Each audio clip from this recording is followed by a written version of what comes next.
যদি কথা দাও বন্ধু দিনের পথে দৃঢ় থাকবে, যদি কথা দাও দিন কায়েমের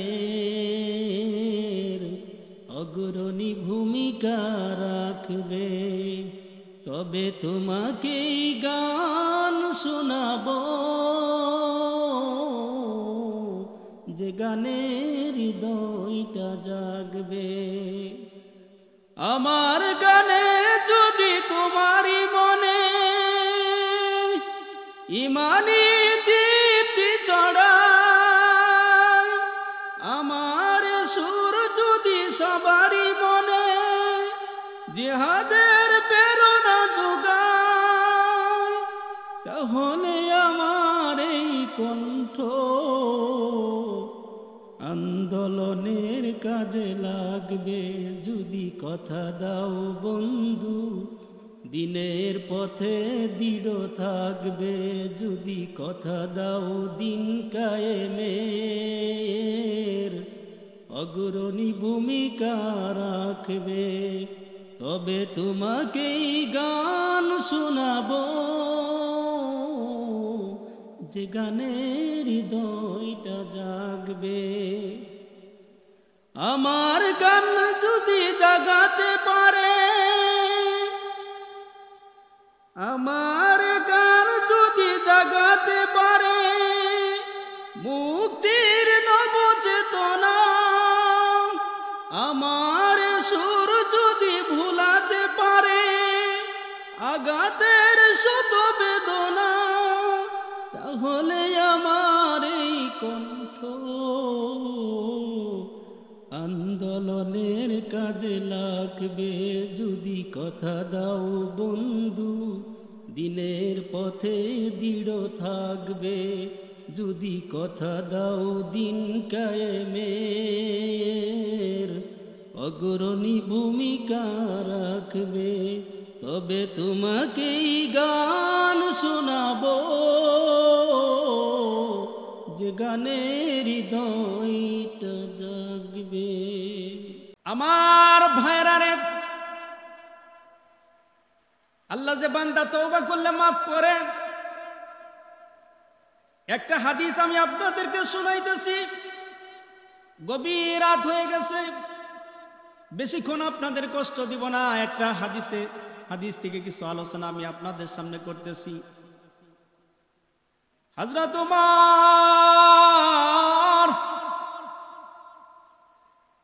আল্লাহর নবীর দরবারে যাচ্ছে,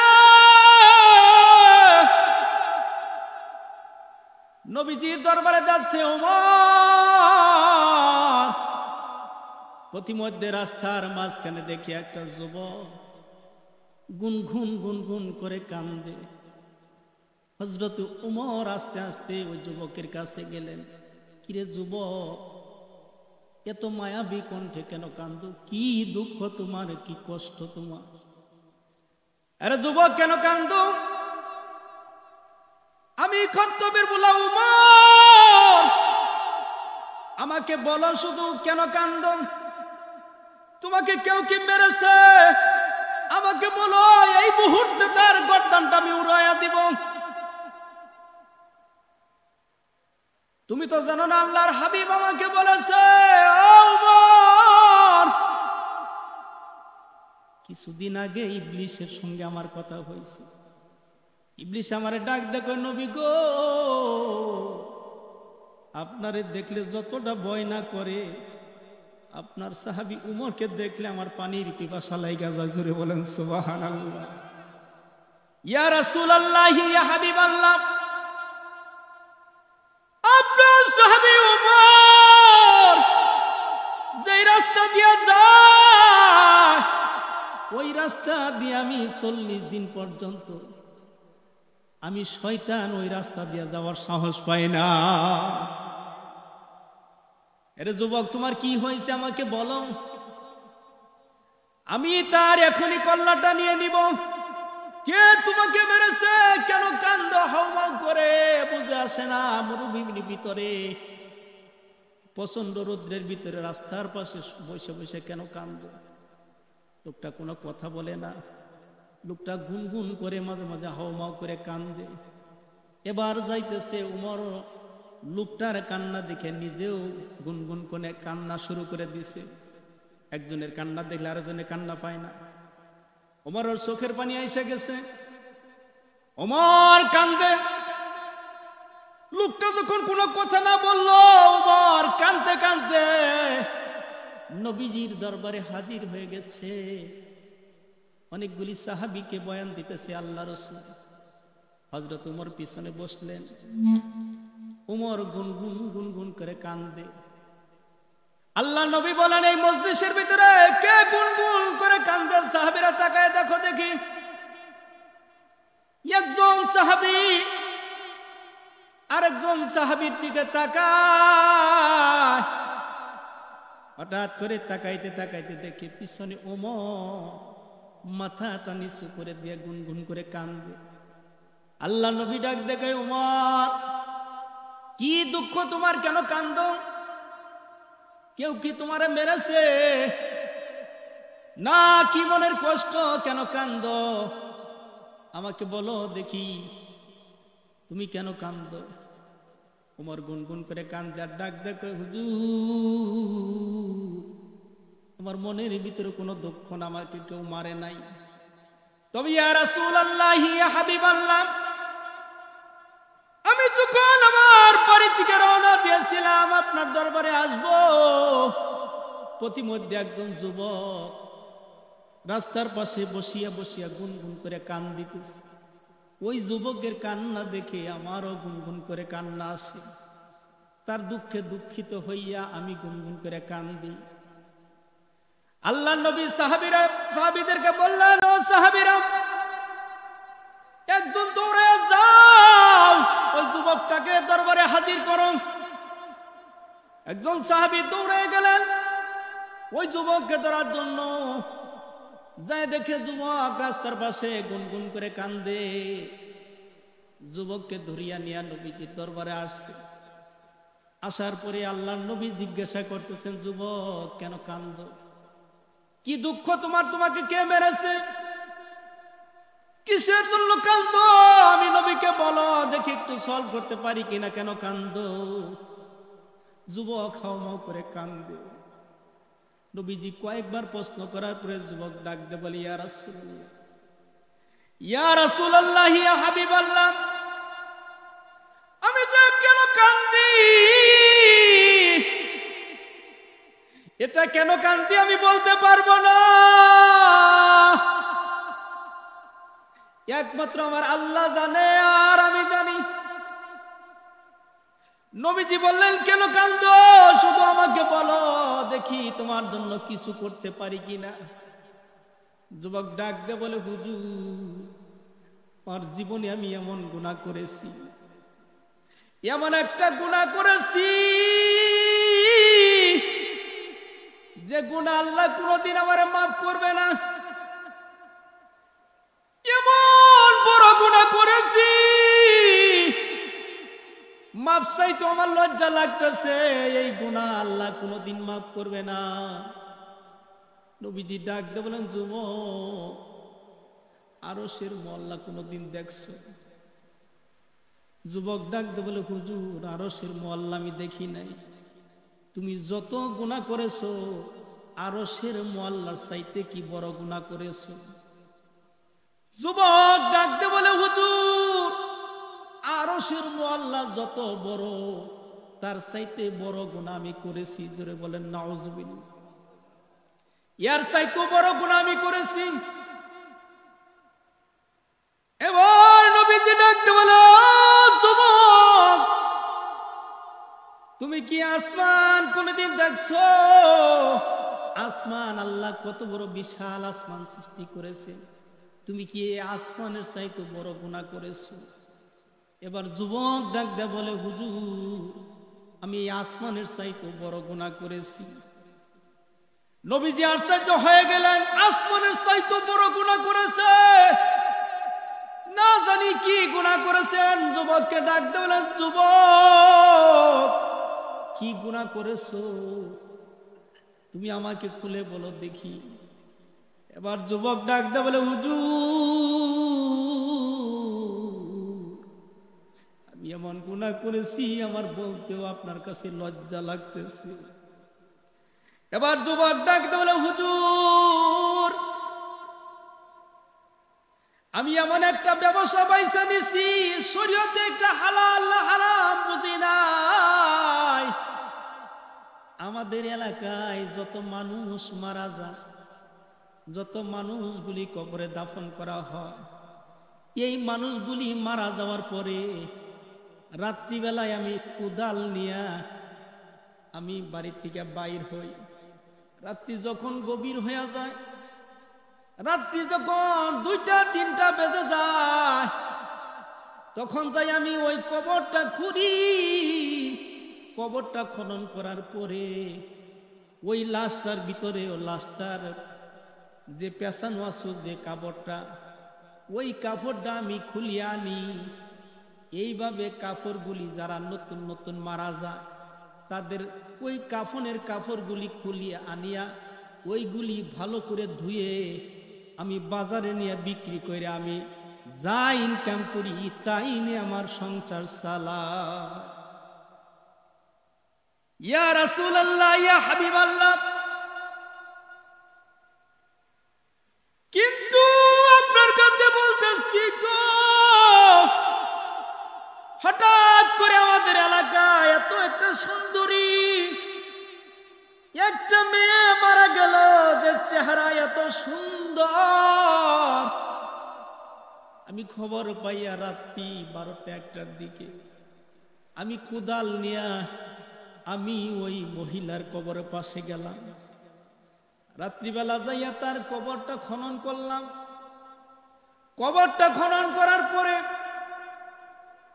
ওই তার লাশের কাফনের কাপড়গুলি আমি সুন্দর করে নিয়া আমি যখন কবর থেকে উঠিয়া যখন হাইটা আসতেছি, কিছু দূর আসার পরে পিছন দিক দিয়ে মহিলাটা যেন আমার ডাকতেছে,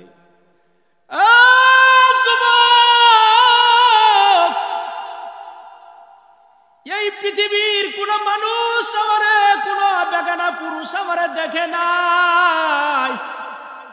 আমি একজন পর্দাশীল মহিলা নারী ছিলাম। আমি জীবনে কোনোদিন একক নামাজ কাজা দেই নাই, জীবনে কোনোদিন আমি একটা মিথ্যা কথা বলি নাই। আল্লাহ আমাকে নিয়ে আসছে, কবুল করেছে, আমি মারা গেছি। আমার ইজ্জত কেউ কোনোদিন দেখে নাই, আমার ইজ্জত কেউ কোনোদিন হনন করে নাই। তুই আমাকে এই কবর দেশে আমাকে যেভাবে বিবর্ষ করেছ, আমাকে যেরকম ইজ্জত নষ্ট করেছ, তোর গুনাহ যেন কোনোদিন আল্লাহ পাক মাফ করে না। ইয়া রাসূলুল্লাহ, ইয়া হাবিবাল্লাহ, ওই মহিলার চিৎকার শুনিয়া এখনো বুকের ভিতরে দাউ দাউ করে আগুন জ্বলে গো।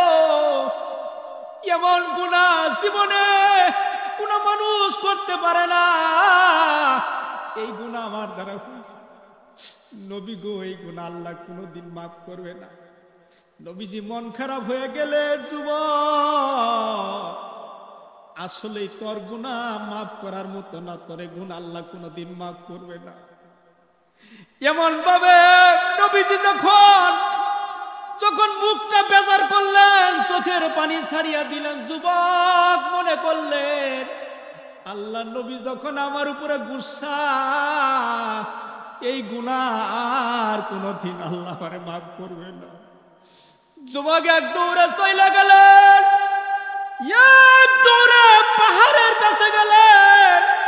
পাহাড়ের ভিতরে একটা গর্তের ভিতরে যুবক সেজদায় পরে গুনগুন করে কাঁদবে। একদিন সেজদা পরে রইলেন, যুবক কাঁদে, আল্লাহ আমি গুনাহগার, তোমার নাম হইল গাফফার। আয় আল্লাহ তাআলা, আমি এমন গুনাহ করেছি এই পৃথিবীর কেউ মাফ করবে না। তোমার নবী আমার দিকে তাকাইয়া রাগান্বিত হয়ে গেছে। আমার মতো পাপী আর দুনিয়াতে কেউ নাই। আই মাবুদ গো, আমি গুনাহগার, তোমার কাছে মাফ চাই গো। মাফ চাওয়ার মতো কাজ আমি করি নাই গো আল্লাহ। তারপরও তোমার নাম রহমান, তোমার নাম রহিম, তুমি দয়ালু আল্লাহ। 80 বছরে কাটটা কাফেরও যদি সারা বছর যাই গুনাহ করু, 80 বছরে কাটটা কাফেরও যদি খালেস নিয়তে একবার তওবা করে, আল্লাহ পাক বলেন ওই 80 বছরে কাটটা কাফেরও যদি তওবা করে, এই তওবা শব্দটা উচ্চারণ করার আগে তার তামাম জীবনের গুনাহ আমি আল্লাহ মাফ করিয়া দেই। আয় রাব্বুল আলামিন, এই গভীর রাতে, এই পাহাড়ে জঙ্গলের ভিতরে গুহায় বসে তোমার কাছে কান্দি গো আল্লাহ। আমার জীবনের গুনাহ তুমি মাফ করিয়া দাও। দুনিয়ায় যত কষ্ট দাও না কেন, জাহান্নামে লাকড়ি বানাই আমারে জ্বালাইও না। ও আল্লাহ, তুমি আমার জাহান্নামের আগুনে আমি জ্বলতে পারবো না, তুমি আমারে মাফ করিয়া দাও। এইভাবে যুবক সারা রাত্রি নামাজ পড়ে আর কান্দে। এইভাবে কান্দিতে কান্দিতে একদিন, 2 দিন, 3 দিন না, 40 দিন পর্যন্ত এই গুহার ভিতরে ওই যুবকটা বসিয়া বসিয়া কান্দে। 40 দিন বাদে জিব্রাইল আসিয়া নবীজির কানে কানে বলে, নবী গো, এই মাখলুকগুলির মালিক কি আপনি না আল্লাহ? নবীজি বলেন, সমস্ত মাখলুকের মালিক হইতেছে আল্লাহ। ইয়া রাসূলুল্লাহ, ইয়া হাবিবাল্লাহ, এই পৃথিবীতে ওয়াসাদদারা লাকুম মা বিল বাররি ওয়াল বাহরি, জলে এবং স্থলে যতগুলি প্রাণী বাস করে, সমস্ত রিজিকের মালিক আপনি না আল্লাহ? নবীজি বললেন, আমার কোনো ক্ষমতা নাই, জলে এবং স্থলে যতগুলি মাখলুক আছে সব রিজিকের মালিক হইতেছে আমার আল্লাহ। ইয়া রাসূলুল্লাহ, ইয়া হাবিবাল্লাহ, এই যে পৃথিবীর মানুষ গুনাহ করবে, যত আল্লাহ পাক মানুষদেরকে বানাইছে, যত মানুষ এই পৃথিবীতে আল্লাহ পাঠাইয়াছেন, এই মানুষগুলি মাফ করনেওয়ালা আল্লাহ না আপনি? নবীজি বললেন, আমার কোনো মাফ করার কোনো ক্ষমতা নাই, একমাত্র মাফ করলে একমাত্র আমার আল্লাহ করবে। জোরে কোন সুবহানাল্লাহ। জিব্রাইল ডাক দিয়ে বলে, ইয়া রাসূলুল্লাহ, ইয়া হাবিবাল্লাহ, ওই যে আপনি সাহাবীরা মজলিস থেকে তাড়িয়ে দিয়েছেন, আপনি বলছেন গুনাহ মাফ হবে না, ওই সাহাবীরা এমন ভাবে আল্লাহর কাছে তওবা করেছে, ওই যে দেখেন পাহাড়ের ভিতরে আজ থেকে না 40 দিন পর্যন্ত ওই যুবকটা পাহাড়ে গুহার ভিতরে বসিয়া বসিয়া কান্দে। আল্লাহ পাক 40 দিন পরে ওই বান্দার সব গুনাহ মাফ করিয়া দিয়েছে। জোরে বলেন, গুনাহ মাফ করার মালিক কে? একমাত্র বান্দা তওবা করবে। যত গুনাহ করুক না কেন, বান্দা যদি খালেস নিয়তে তওবা করে গো, আল্লাহ রাব্বুল আলামিন তার সব তওবা কবুল করে নেবেন। ওয়াল্লাযীনা ইযা ফাআলু ফাহিশাতান আও যালামু আনফুসাহুম যাকারুল্লাহ, মুমিন বান্দা যখন কোন শয়তানের পড়াশোনা পড়ে যদি একটা গুনাহ করে, সঙ্গে সঙ্গে স্মরণ করে কাকে? জোরে বলেন, কাকে? মুমিন বান্দা যদি শয়তানের পড়াশোনা পড়ে কোন একটা গুনাহ করে, তখনই ফিরে যায় কার দিকে? আল্লাহর দিকে ফিরে যায়। এই জন্য মুমিন বান্দা যখন তওবা করে, তওবা করার সঙ্গে সঙ্গে আল্লাহ পাক তার তওবা কবুল করে নেয়। আমার ভাইরা, বনি ইসরাইলের ভিতরে 3 জন বন্ধু মানুষ একত্রে সফর করতেছেন, দূরে এক জায়গায় যাবে। যাইতে যাইতে যাইতে যাইতে বহু দূর, অনেক দূরে চলে গেছে, যেখানে বাড়ি নাই, কোনো মানুষ নাই, জন নাই, এমন একটা জায়গা যখন যারা পৌঁছে গেছে, এমন একটা জায়গায় গেছে, ডাইনো মানুষ নাই, বামও মানুষ নাই, কোনো বাড়িঘর নাই, এমন একটা জায়গায় তার পৌঁছে গেছে। হঠাৎ করে সূর্য অস্তমিত হয়ে গেছে, রাত হয়ে গেছে, এবং 3 যুবক কেমন করে রাত্রি যাপন করবে, কোথায় থাকবে? এক যুবক ডাক দিয়ে বলতেছে, দোস্ত, ওই যে দেখা যায় পাহাড় পর্বত দেখা যায়, ওখানে একটা গুহা দেখা যায়, চলো ওই গুহার ভিতরে যাইয়া আমরা কোন রকম রাত্রি যাপন করি। 3 যুবক ওই গুহার ভিতরে গেলেন।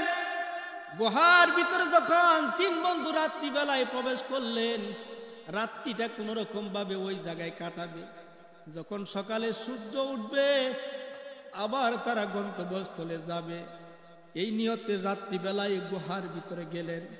যাওয়ার পরে খোদার কুদরত বোঝা যায় না, হঠাৎ করে আকস্মিক ভাবে এমন একটা ঝড় শুরু হইল, এমন একটা ঝড় শুরু হলো, এই ঝড়ে পাহাড় থেকে উপর থেকে বিশাল আকার একটা পাথর, বিশাল আকার একটা পাথর ওই গর্তের মুখে আসিয়া পড়িয়া এই 3 যুবক যাইয়া ওই জায়গায় যায় আটকা পড়ল।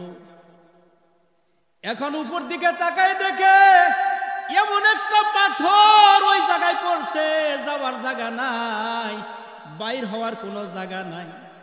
3 যুবক ডাক দে বলে, আমাদের মৃত্যু বোধহয় এই গর্তের ভিতরে লেখা আছে, কারণ যে পাথর গর্তের উপরে পড়ছে আমাদের কোনো সাধ্য নাই ওই পাথরটা এই জায়গা থেকে সরানো। এখন 3 যুবক বসিয়ে বসিয়ে কান্দে, ডাক দে বলতেছে, আমাদের আর কোনো উপায় নাই, এই জায়গায় আমাদের মৃত্যু হবে, না খায়া মৃত্যুবরণ করতে হবে, বাহির তো আমরা হতে পারবো না। এক যুবক আর এক যুবককে ডাক দে বলে, দোস্ত, এই জায়গায় এমন জায়গা আমরা গর্তের ভিতরে পড়ছি, পৃথিবীর কোনো মানুষ আমাদেরকে সাহায্য করতে পারবে না, একজনই আমাদেরকে এই গর্তের ভিতর থেকে সাহায্য করতে পারে, তিনি হইল দুনিয়ার আর কেউ না, যিনি আরশের মালিক, তিনি হইতেছেন আমাদের আল্লাহ। ওই আল্লাহর কাছে তওবা করো, ওই আল্লাহ যদি আমাদের মাফ করে দেয় তাহলে আমাদের বাঁচা সম্ভব, না হইলে সম্ভব না। এমন সময় এক যুবক ডাক দে বলে, ভাই, জীবনে কি একটা ভালো কাজও করো নাই? তোমার জীবনে জানা মতে এমন একটা ভালো কাজ জীবনে করছো, এরকম কি তোমার জানা আছে? তুমি চিন্তা করে দেখো, একটা কাজ শুধু খালি আল্লাহর ওয়াস্তেই করেছো, এমন কোনো কাজ করছো কিনা? এর মধ্যে 3 বন্ধুর ভিতরে এক বন্ধু ডাক দে বলে, দোস্ত, আমার তো তেমন কোনো আমল নাই, তবে আমার একটা আমল আমার জীবনে মনে আছে, এই আমলটা দুনিয়ার কোন মানুষের সন্তুষ্টির জন্য না, এই আমলটা শুধু আমার আল্লাহ পাকের জন্য, এই আমলটা আমি করছিলাম। কি আমল করছিলা তুমি একটু বলো দেখি? ওই যুবক ডাক দিয়ে বলতেছে, দোস্ত, আমার একটা বৃদ্ধ মা বাবা ছিল, আমার মা বাবাকে এত ভালোবাসা বাসতাম আমি নিজে না খাইয়া রাত্রিবেলা, রাত্রি যখন হইতো আমার মা বাবার মুখে নিজ হাতে আমি খানা উঠাইয়া দিতাম। বকরি দহন করিয়া সর্বপ্রথম যে দুধটা হইতো, ওই দুধটা যাই আমার মা বাবার মুখে আমি উঠাইয়া দিতাম।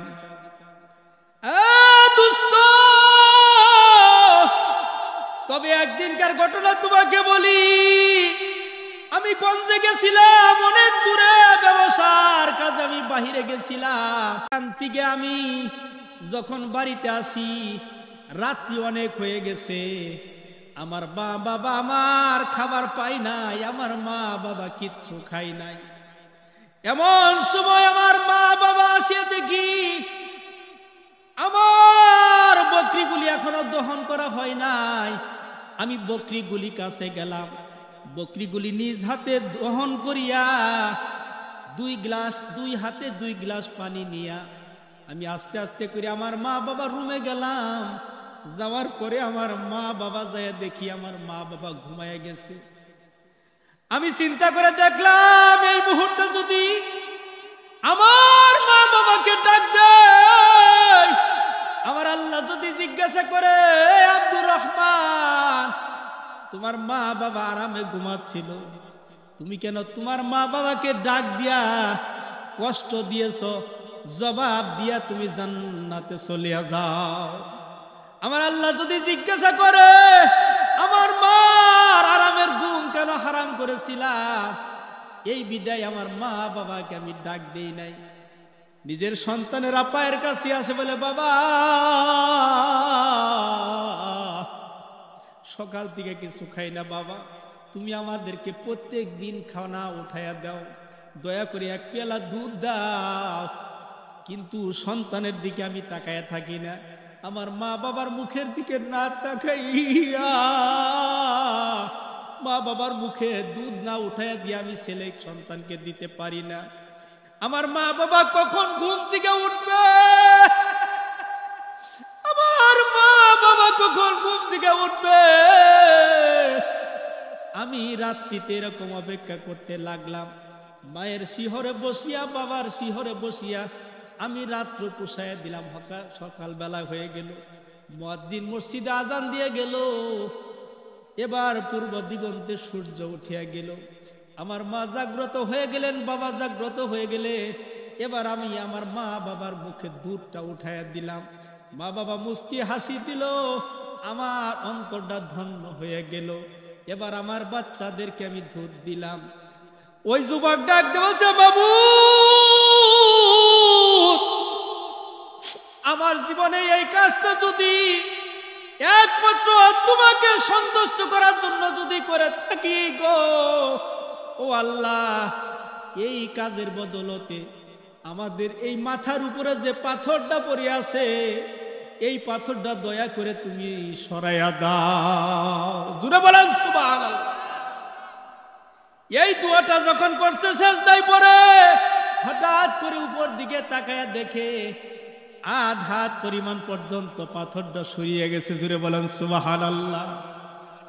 এবার আরেক বন্ধুরে ডাক দেখায়, বুঝতো তোর জীবনে এমন কোন আমল আছে কিনা? ওই যুবক ডাক দিয়ে বলতেছে না না না, সারা জীবন অন্যায় কাজে লিপ্ত থাকছি, কোনোদিন ভালো কাজ করি নাই। তবে আমার জীবনে একটা ভালো কাজ, আমার জীবনে আল্লাহর সন্তুষ্টি মোতাবেক একটা কাজ আমার জীবনে আমার মনে হয় আমি করছি। কি করছো? ওই যুবক ডাক দিয়ে বলতেছে আমি কিছু আমার কাজ করার জন্য কিছু কামলা নিয়েছিলাম, দিন মজুরি কাজ করার জন্য কিছু লোক নিয়েছিলাম। সব লোকগুলিকে আমি বিকেল বেলা যার যার মতো বেতনগুলি দিয়া বিদায় করেছি। কিন্তু একটা যুবক আসরের নামাজের ওয়াক্ত যখন হয়েছে আমার উপরে হঠাৎ মেজাজটা খারাপ হইয়া, যে কোনো একটা কারণে মেজাজটা খারাপ হইয়া উনি কাজ ফালাইয়া চলিয়া গেছিলেন বেতন না নিয়া।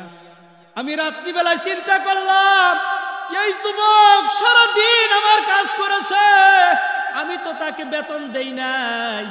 এই বেতনটা যদি না দেই কিয়ামতের ময়দানে আল্লাহর দরবারে আমি কি জবাব দিব?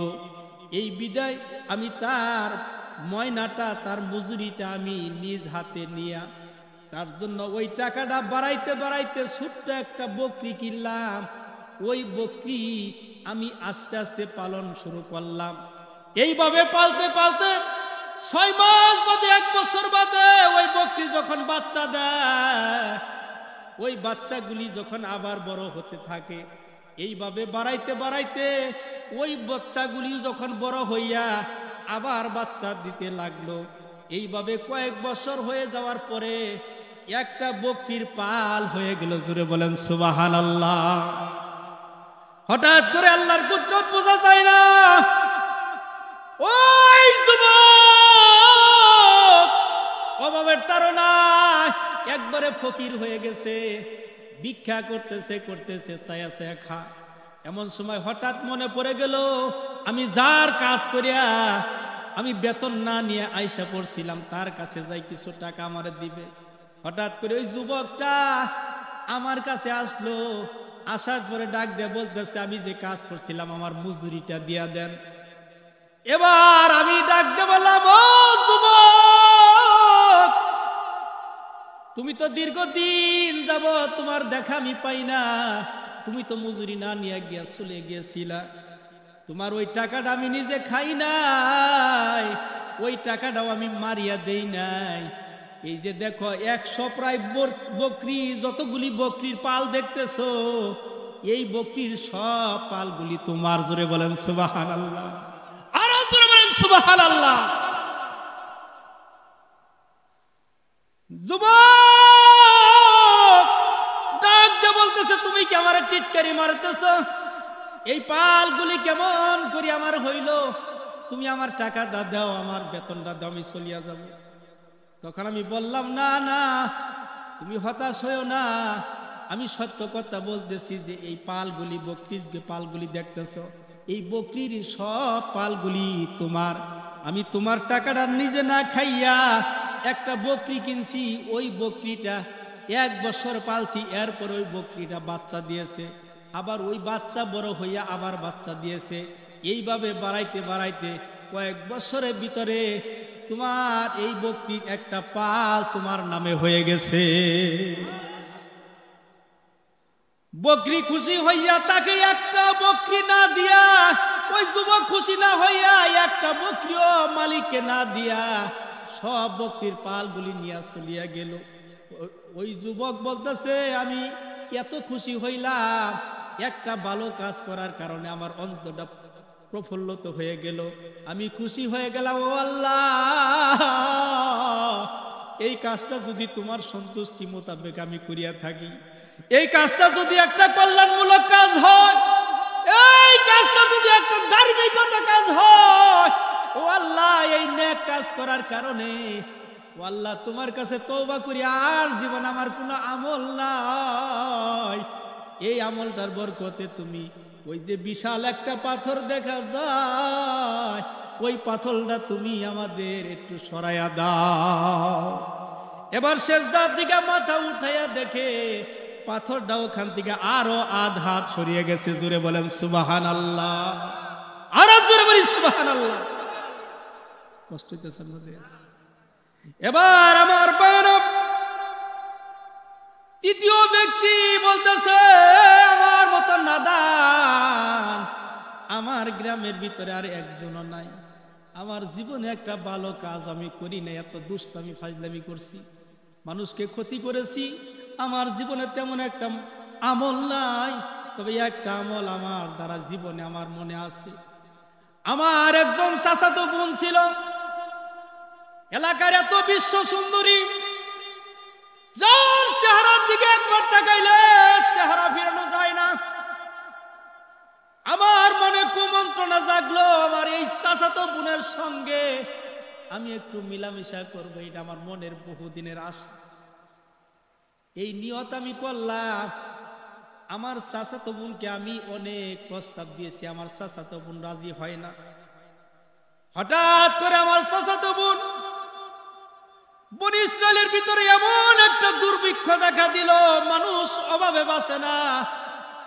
এমন সময় আমার চাচাতো বোন খাদ্যের জন্য, তার পেটের ভিতরে ভাত নাই, ক্ষুধার জ্বালা আমার বাড়িতে একদিন আইসা কয়, ভাই তুমি আমারে কিছু টাকা দাও, আমি কয়েকদিন যাবত মুখে কোনো আহার দেই না। এবার আমি তখন একটা খুব পাইলাম, তখন আমার চাচাতো বোনকে ডাক দিয়ে বললেন, ও বোন, বহুদিন আগে তোমাকে একটা কুমন্ত্রণা প্রস্তাব দিয়েছিলাম, যদি তুমি আমার ওই প্রস্তাবে রাজি থাকো তাহলে আমি তোমাকে কিছু টাকা খাদ্য দিতে পারি। এবার মহিলাটি বেকায়দা পড়ে বাধ্য হয়ে আমাকে বলল, ঠিক আছে তোমার কথায় আমি রাজি আছি, তারপরেও ক্ষুধার জ্বালা, বড় জ্বালা আমার সহ্য হইতেছে না, আমাকে কিছু টাকা দাও, ওই টাকা দিয়ে আমি কিছু আহার কিনা খাবো। আমি কিছু তাকে টাকা দিলাম এবং তাকে কুমন্ত্রণা দিলাম, দেওয়ার পরে প্রস্তাবে রাজি হইল। যখন ওই ডেটের সময় হইল, আমি যখন তার সঙ্গে কুকর্ম করতে গেলাম, এমন সময় তাফসিরের ভিতরে আসছে ওই যুবক ওই মহিলার 2 রানের মাঝখানে যখন চলিয়া গেল, 2 রানের মাঝখানে যখন যায় ওই যুবকটা বসছে, বসার পরে ওই মহিলা শুধু চক্ষু বন্ধ কইরা আমারে আল্লাহরে ডাক দে, আল্লাহ আমার এই খাদ্যের জন্য, আমার এই কিছু আহারের জন্য আজকে আমার ইজ্জতটা চলিয়া যাইতেছে। ও আল্লাহ, তোমার কাছে তওবা করি। মহিলাটা আল্লাহর দিকে তাকাইয়া, আসমানের দিকে তাকাইয়া যুবককে একটা ডাক দিয়ে কথা বললেন, ও যুবক, তুমি আল্লাহকে ভয় করো। যখন ওই মহিলাটা, আমার ওই বোনটা বলল আল্লাহকে ভয় করো, উযকুরুল্লাহ, আল্লাহকে স্মরণ করো, যখন আল্লাহর কথা বললেন আমার শরীরটা একটা কাঁপুনি দিল, আমার শরীরটা থরথর করে কাঁপতে লাগলো। আমি ওখান থেকে এক চিৎকারে মহিলার দিকে দৌড়াই আসলাম। আসার পরে আমি সেজদায় পড়ে আল্লাহর কাছে কাঁদতে, ও মাবুদ, আমি ভুল করেছি, আল্লাহ তুমি আমারে মাফ করে দাও, আর জীবনে এই সকল কুকর্ম কাজ আমি করব না। ও রব্বুল আলামিন, ওই কাজটা যদি ওই মুহূর্তে ওই জায়গা থেকে যদি একমাত্র তোমাকে ভয় করিয়া যদি ওই জায়গা থেকে আমি ফিরে আসি, ও আল্লাহ গো, তোমার সন্তুষ্টি লাভের উদ্দেশ্যে যদি এই কাজটা আমি করিয়া থাকি, রব্বুল আলামিন তোমার কাছে দোয়া করলাম, আল্লাহ এই কাজটা যদি তোমার পছন্দ মোতাবেক হইয়া থাকে, তাহলে এই বিশাল পাথরটা তুমি মেহেরবানি করে একটু সরাইয়া দাও। এরপরে দেখলে উপর দিকে তাকায় দেখে পাথরটা আরো আধ হাত সরিয়ে গেছে। জোরে বলেন সুবহানাল্লাহ, আরো জোরে বলি সুবহানাল্লাহ। আল্লাহ পাক বলেন, তুবু ইলাল্লাহি তাওবাতান নাসুহা, বান্দারে একনিষ্ঠ তওবা যদি করো, তওবা শব্দটা উচ্চারণ করার আগে তোমার আমার জীবনের গুনাহ আল্লাহ মাফ করে দিবেন কে? এই জন্য আমাদের জীবনে তওবার দরকার আছে না নাই? এমন কোন লোক আছে যে পাপ মানুষের নাই? আছে এরকম লোক? জোরে বলেন। সব লোকের পাপ একটু না একটু আছে, কেউ নিষ্পাপ না, একমাত্র নবীরা হইল নিষ্পাপ। জোরে কোন ঠিক কিনা? আর আমরা যারা আছি মুক্কার খেজুর কেউ না, কথা ঠিক কিনা? সবাই গুনাহগার। আমার মসজিদে আমি দোয়া করি, জুমার দিন আমরা দোয়া করি না, করুণ সুরে দোয়া করি, আমরা নালায়েকের দল, ভিখারি দল, ও আল্লাহ তোমার কাছে চাওয়ার মতো কিচ্ছু না। যে গুনাহ করেছি, এই গুনার দিকে তাকাইলে, তোমার দিকে তাকাইলে মাফ চাইতে লজ্জা করে। আমার সেক্রেটারি কয় কি জানো, কয় যে আমি একটা ধনী মানুষ, হুজুর যে আমারে কয় ভিখারি, আমি কি ভিখারি? জোরে বলেন নাউজুবিল্লাহ। উনি বলে হুজুর প্রত্যেক জুমায় ভালি বলে, আমি বলে আমরা বলে ভিখারি। ভিখারি তো আর সবাই নেই। আমার বাড়ি টাইলস করছি, আমার ছেলে লন্ডন থাকে, আমার ছেলে একটা আমেরিকা থাকে, আমি একজন এই শহরের ভিতরে একজন বিত্তশালীর ভিতরে একজন, আমরা বলে ভিখারি। জোরে বলেন নাউজুবিল্লাহ মিন যালিক। হায় হায়, ভিখারি! আমরা সবাই ভিখারি, কথা ঠিক কিনা? একমাত্র ধনী কারা? জোরে বলেন। একমাত্র ধনী উনি কারো কাছে কৈফিয়ত দেয় না। জোরে বলেন, উনি কারো কাছে কৈফিয়ত দেয় না। আল্লাহ পাক বলেন, লা ইউসআলু আম্মা ইফআলু ওয়া হুম ইউসআলুন। আমার আল্লাহ ডাক দিয়ে বলেন, আমি কারো কাছে কৈফিয়ত দেই না, বরং গোটা সৃষ্টি জগতে যা আছে আমি আল্লাহর কাছে কৈফিয়ত দিতে বাধ্য। জোরে কোন সুবহানাল্লাহ, আর জোরে বলেন সুবহানাল্লাহ। সমস্ত ক্ষমতার মালিক কে? আর জোরে, সমস্ত ক্ষমতার মালিক কে? আল্লাহর পাওয়ার কি এখন কমছে না? যে আল্লাহ নমরুদকে সাইজ করছেন সে আল্লাহ বোধহয় বুড়ো হয়ে গেছে নাকি? কর জোরে কর। মুসা আলাইহিস সালাম একদিন আবেগে বলতেছে আল্লাহরে,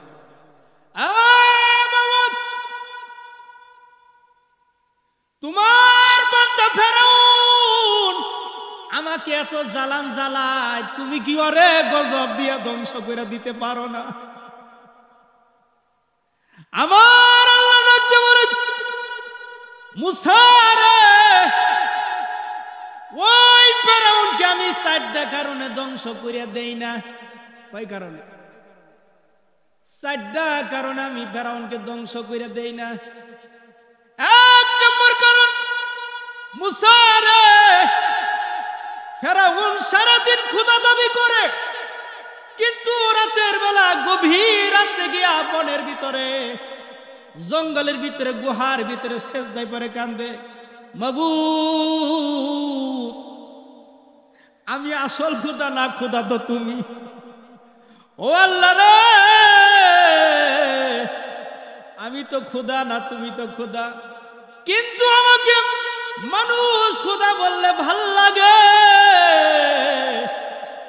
আল্লাহ এই কারণে আমার প্রতি অসন্তুষ্ট হইয়া তুমি আমারে গজব দিয়া ধ্বংস করিয়া দিও না। তুমি যে আসল খোদা এটা আমি মানছি। 2 নম্বর কারণ হলো, আরে মুসা, তোমার মুখে দাড়ি, ফেরাউনের মুখে দাড়ি, তোমার গায়ে জুব্বা, ফেরাউনের গায়ে জুব্বা, তোমার মাথায় পাগড়ি, ফেরাউনের মাথায় পাগড়ি। এ মুসা রে, আমি যদি ফেরাউনকে ধ্বংস করিয়া দেই তাহলে তোমার দাড়ির বেইজ্জতি হইয়া যায়, ফেরাউনকে ধ্বংস করিয়া দেই তোমার পাগড়ির বেয়াদবি হয়, আমি যদি ফেরাউনকে ধ্বংস করিয়া দেই তাহলে তোমার পাঞ্জাবির বেয়াদবি হয়, তোমার পাঞ্জাবির খাতিরে, তোমার জুব্বার খাতিরে, তোমার দাড়ির খাতিরে ফেরাউনকে এখন আমি সাইজ করি না। জুড়ে বলেন সুবহানাল্লাহ। 2 নম্বর কারণ হলো, মুসা রে, ফেরাউনের বাড়িতে একটা সরাইখানা আছে, কিছু ইতিম বাচ্চা ওই সরাইখানার ভিতরে থাকে। 3 বেলা ফেরাউন ওই ইতিম বাচ্চাদেরকে ভালো মন্দ খাওয়ায়, ভালোভাবে ওই বাচ্চাদেরকে পেট ভর্তি করে খাওয়ায়। ওই বাচ্চারা 3 বেলা রাত্রিবেলায় যখন খানা খায়, ঘুমানোর আগে সব বাচ্চারা আমি আল্লাহর কাছে দোয়া করে কান্দে, মাবুদ ফেরাউন যতই জালেম হোক আমাদের কিছু ইতিম বাচ্চাদেরকে 3 বেলা পেট ভর্তি করে খানা খাওয়া। মাবুদ তোমার কাছে দোয়া করি গো আল্লাহ, ফেরাউনকে তুমি গজব দিয়া ধ্বংস করিয়া দিও না। তুমি যদি ফেরাউনকে যদি ধ্বংস করিয়া দাও তাহলে এত ভালো মন্দ খাবার আমাদেরকে কে দিবে? এই মুসলিম, ওই ইতিম বাচ্চারা যখন আমার কাছে দোয়া করে, ইতিম বাচ্চাদের দোয়ার বদলতে ফেরাউনকে এখনো মারি নাই। জোরে বলেন না, আরো জোরে বলেন। 4 নম্বর কারণ হলো, মুসা, ফেরাউনের একটা বৃদ্ধ মা আছে বাড়িতে, বৃদ্ধ মা ফেরাউনের বাড়িতে আছে। ওই বৃদ্ধ মাটাকে এত খেদমত করে ওই ফেরাউনের মা, ফেরাউন সকাল বেলায় সুন্দর করে গোসল দিয়া দেয়, সুন্দর করে মাথার চুলগুলি সুন্দর করে আশ্রয় দেয়, আবার 3 বেলা সুন্দর করে ভালো ভালো খাবার আইনা মায়ের মুখে খাওয়াইয়া দেয়।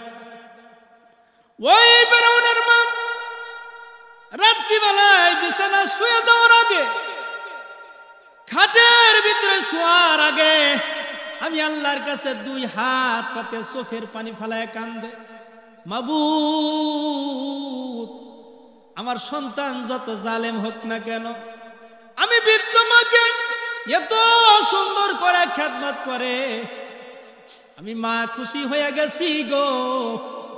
আমার তোমার কাছে দোয়া করি, তুমি তো আমার মনি, ও আল্লাহ আমার ছেলেকে তুমি গজব দিয়া ধ্বংস করিয়া দিও না। জোরে বলেন সুবহানাল্লাহ। এই তার কারণে আমি তাকে ধ্বংস করিয়া দেই না, কিন্তু বেশি উজারি করে তারে কিন্তু আমি ছাড়বো না। ফেরাউন যখন বাড়তে বাড়তে শুরু করলো, ফেরাউন যখন বেশি বাড়া শুরু করলো, পরে সাইজ করছে না? 17 বছর যারা উজারি করছিল তাদের সাইজ করছে না? কথা কয় না। 16-17 বছর যারা ক্ষমতার দাপটে যাদের সাফার কাছে জান যাইতো না, আল্লাহ সাইজ করছে না? জোরে কোন করছে কিনা? কোথায় আমলি, কোথায় কাদের কাকা, কোথায় গেল ওই জালিমের গরম গরম কথা? আছে না ভাই? রাগ করতেছে? আমলিক করেন কে? আল হাক্কু মুররু, হক কথা একটু তিতাই লাগবে, ঠিক কিনা? হক কথা একটু তিতাই লাগবে। মৌলবীটা পছন্দ নয়, দাওয়াত নয়, জীবনে না দিবেন, দাওয়াত আর দরকার নাই। কোথায় আমলিক, কোথায় কাদের কাকা, কোথায় গেল ওই জালিমের গরম গরম কথা? খেলা হবে, কই নাই? কথা কয় না কে? এটা আমার কথা না, অগর কথা। ওরাই কইছে খেলা হবে, খেলা হবে বইলা কাকা গেছে পালাইয়া, সৈরাচার দেশটা ছেড়ে গেছে পালাইয়া। জোরে কোন ঠিক কিনা? আমরা এখন দোয়া করি, আল্লাহ তোমার দরবারে দে হাজার শুকরিয়া, সৈরাচার দেশটা ছেড়ে গেছে পালাইয়া। জোরে কোন ঠিক কিনা? এই জন্য মানুষ যখন বাড়তে বাড়তে বেশি বাইরা যায়, এই জন্য মানুষের মুরব্বীরা একটা কথা কয়, বেশি বাইরো না বাউরে ভাঙবে মাথা, আবার বেশি ছোট হয়েও না ছাগলে খাবো। কথা ঠিক কিনা ভাই? মুরব্বীদের কথা 100% সত্য। এই জন্য আল্লাহ আল্লাহ ছাড় দেন, ছেড়ে দেন না। কথা ঠিক কিনা? এই ধরে ধরে ধরে না, ধরলে কিন্তু উনি হইতেছেন আমার আল্লাহ। আল্লাহ ধরে ধরে ধরে না, যদি ধরে তখন ইমান আল্লাহ আর কাম হইতো না। কথা ঠিক কিনা?